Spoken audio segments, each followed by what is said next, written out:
limité, je l'ai eu en entrant en prépa, hein, pas comme toi, j'ai pas eu la chance de l'avoir en entrant au lycée. Bon, Mais il je sais faut pas pas si c'est hési une chance, hein.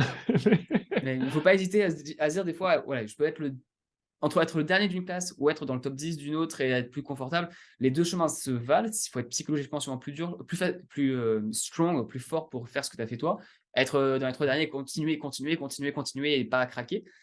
Heu, mais si jamais tu peux enfin, ça dépend de ton tempérament et de ce que tu veux, quoi. Donc il y a des fois, il faut se dire: «C'est bien d'être dans la meilleure classe, machin», mais des fois, c'est aussi bien d'être juste à ton niveau pour avoir ces petits exos supplémentaires, ils prennent un peu plus le temps d'expliquer et quitte à ce que aussi le prof réexplique une fois de plus ce que tu as déjà compris, bah, c'est pas grave, tu fais un exo en même temps et tu continues à charbonner et tu as pas besoin d'attendre que voilà, de faire le même rythme que les autres. Tu peux faire un peu de ton côté aussi et ça peut passer dans tous les cas, quoi.